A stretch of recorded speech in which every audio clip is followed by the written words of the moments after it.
The senator from Georgia, Senator Warnock, has a question for the House managers. Clerk will read the question.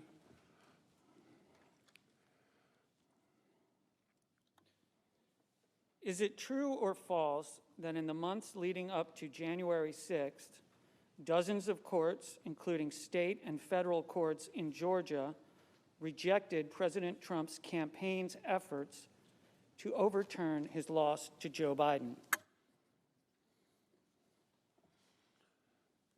House managers recognized for 5 minutes. Mr. President, Senators, that is true. That's true. I want to be clear, though, that we have absolutely no problem with President Trump having pursued his belief that the election was being stolen or that there was fraud or corruption or unconstitutionality. We have no problem at all with him going to court to do it. And he did, and he lost in 61 straight cases, in federal court and state court, in the lowest courts in the land, in the U.S. Supreme Court. He lost it. He lost in courts in Pennsylvania, Arizona, Georgia, Michigan, Minnesota, Nevada, and Wisconsin. All of them said the same thing.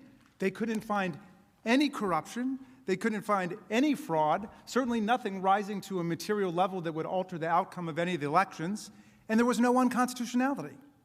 That's the American system. And so, I mean, it's hard to imagine him having gotten more due process than that in pursuing what has come to be known popularly as the big lie, the idea that somehow the election was being stolen from him. And we have no problem with the fact that he went to court to do all those things. But notice, number one, the big lie was refuted, devastated, and demolished in federal and state courts across the land, including by 8 judges appointed by President Donald Trump himself. We quoted earlier in the case what happened in Pennsylvania, where U.S. District Court Judge Matthew Brand said, in the United States, the court has been presented with strained legal arguments without merit and speculative accusations. In the U.S., this cannot justify the disenfranchisement of a single voter, let alone all the voters of its 6th most populous state. Our people, laws, and institutions demand more. Then it went up to Judge Stefanos Bibas, who's a Trump appointee, who was a part of the appeals court panel. He said, the campaign's claims have no merit. The number of ballots it specifically challenges is far smaller than the 81,000 vote margin of victory, and it never claims fraud or that any votes were cast by illegal voters.